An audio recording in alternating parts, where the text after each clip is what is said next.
मैं अंग्रेज़ी लैंग्वेज को आसान बनाने वाली बहुत सारी वीडियोस लेके आ रहा हूँ। दोस्तों, अगर आपको मेरा प्रयास अच्छा लगे तो मेरे YouTube channel learn English by Goswami को सब्सक्राइब अवश्य कर दें। वीडियो पसंद आए तो इसे लाइक करें, अपने दोस्तों के साथ शेयर करें। पिछले वीडियो में हमने ए और एन के बारे में बात की थी। इस वीडियो में हम तीसरे आर्टिकल द के बारे में चर्चा करेंगे और जानने की कोशिश करेंगे कि ये कहाँ कहाँ लगता है। द को डेफिनेट आर्टिकल कहते हैं। ये उन नाउन्स के साथ लगता है जो डेफिनेट या निश्चित हो, या यूँ कह लें कि जिस नाउन या चीज़ के साथ द लग जाता है वह चीज़ खास या डेफिनेट हो जाती है, जबकि ए और एन इनडेफिनेट आर्टिकल्स कहलाते हैं। नोट करें कि द डेफिनेट या निश्चित चीज़ों का वर्णन करता है, जबकि ए और एन इनडेफिनेट या जो निश्चित नहीं है उन चीज़ों की ओर इशारा करते हैं। इस वीडियो में हम डेफिनेट आर्टिकल द के साथ साथ इनडेफिनेट आर्टिकल ए और एन की भी तुलनात्मक चर्चा करेंगे, ताकि इन तीनों आर्टिकल्स के इंग्लिश में प्रयोग को आसानी से समझा जा सके। आइए इस कंसेप्ट को पिता पुत्र के बीच हो रही वार्तालाप के माध्यम से समझने की कोशिश करते हैं। पुत्र: आई नीड अ पेन। यहाँ पेन के साथ इनडेफिनेट आर्टिकल ए लगा है। इसका मतलब है कि पेन निश्चित नहीं है। पुत्र किसी खास या निश्चित पेन की बात नहीं कर रहा, उसे एक पेन चाहिए, कोई भी पेन चलेगा। पिता: there is a pen in a drawer of my room. पिता कह रहे हैं, मेरे कमरे की एक ड्रॉर में एक पेन पड़ा है। यहाँ पेन और ड्रॉर दोनों के साथ इनडेफिनेट आर्टिकल ए लगा है। पिता के शब्दों के अनुसार ना तो पेन डेफिनेट है और ना ही ड्रॉर डेफिनेट है, मतलब कोई भी पेन किसी भी ड्रॉर में हो सकता है।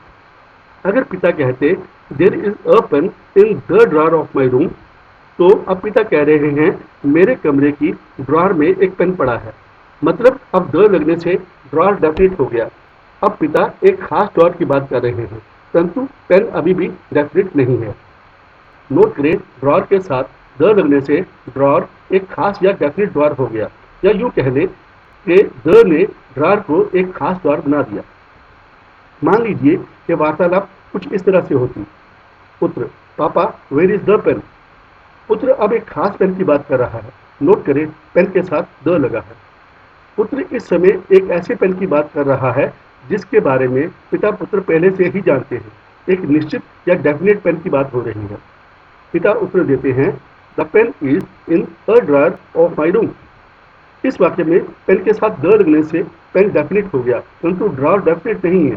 पिता के शब्दों के अनुसार वो निश्चित पेन कमरे की किसी भी ड्रॉर में हो सकता है। अगर पिता कहते the pen is in the drawer of my room, यहाँ पेन और ड्रॉर दोनों के साथ द लगने से पेन और ड्रॉर दोनों डेफिनेट हो गए। बातचीत से स्पष्ट है कि पिता के कमरे में एक ही ड्रॉर है, और अगर ड्रॉर एक ही है तो स्पष्टता वह एक डेफिनेट ड्रॉर है। तो सिंपल सा रूल है, द या तो खास चीज के साथ लगा होता है या जिस चीज के साथ लगता है उसे खास बना देता है। आइए अब प्रैक्टिकल एग्जांपल्स के माध्यम से देखते हैं कि द कहाँ कहाँ लगता है। ब्रह्मांड में रहने या घूमने वाले हर तत्व के साथ: the sun, the moon, the sky, the cloud, the air, the stars, the earth. ये सारे तत्व या तो पूरे ब्रह्मांड में सिर्फ एक हैं या खास तत्व हैं। सभी oceans, seas, rivers, bays, gulfs, desert, forest, peninsulas के नाम के साथ: the Indian Ocean, the Red Sea, the Ganga, the Bay of Bengal, the Gobi Desert, the Amazon rain forest. Mountains, lakes and islands का अगर ग्रुप हो तो उनके साथ द लगता है: the Himalayas, the Great Lakes, the Andaman and Nicobar islands. Himalaya बहुत सारे पहाड़ों का ग्रुप है। द ग्रेट लेक्स मीठे पानी की बहुत सारी इकट्ठी लेक्स अमेरिका में हैं, और अंडमान एंड निकोबार 572 आइलैंड्स का ग्रुप है। अकेले पहाड़, लेक और आइलैंड के साथ द नहीं लगता। माउंट एवरेस्ट, डल लेक, रामेश्वरम आइलैंड आदि ग्रुप नहीं हैं, इनके साथ द नहीं लगेगा। अगर किसी ऐसी चीज या जीव का जिक्र करें जिसके बारे में हम वार्तालाप में पहले बात कर चुके हैं, तो उसके साथ द लगाया जाता है। I saw a dog. The dog was hungry. Nancy gave me a pen. The pen was not working. इसका कारण ये है कि जब हम किसी चीज का जिक्र दोबारा करते हैं तो हम उस चीज़ की बात कर रहे होते हैं जिसको हम पहले से जानते हैं, यानी हम एक डेफिनेट चीज़ की बात कर रहे होते हैं और डेफिनेट चीज़ के साथ डेफिनेट आर्टिकल द हमेशा लगाया जाता है। सुपरलेटिव डिग्री के साथ द का प्रयोग किया जाता है।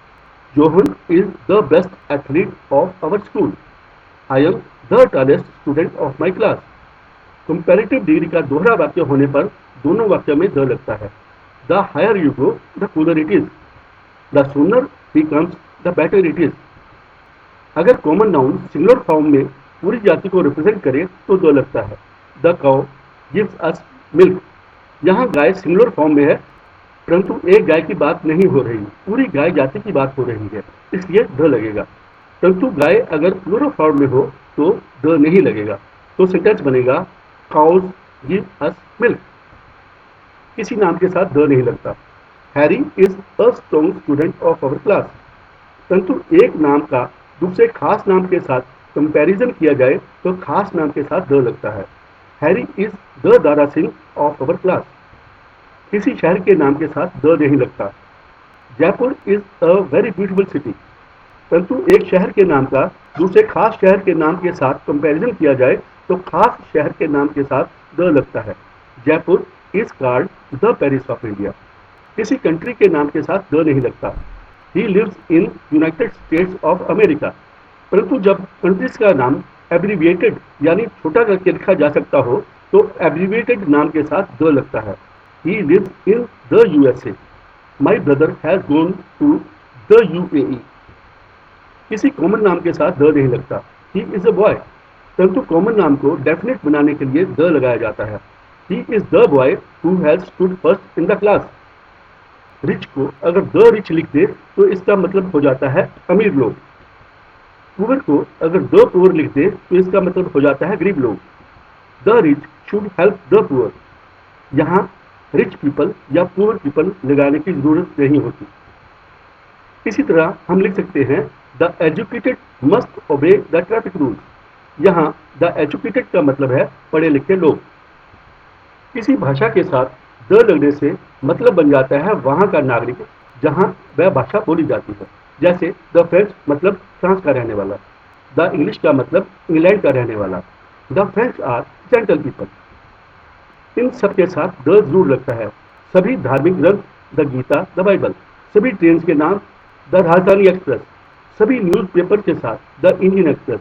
सभी दिशाओं के साथ the east, the south east. हमने लगभग सारे इंपॉर्टेंट पॉइंट्स की चर्चा कर ली है, परंतु ये अपने आप में फाइनल नहीं है क्योंकि द का दायरा बहुत बड़ा है। बाकी के पॉइंट्स धीरे धीरे प्रैक्टिस से अपने आप ठीक हो जाते हैं। प्रैक्टिस करते रहिए।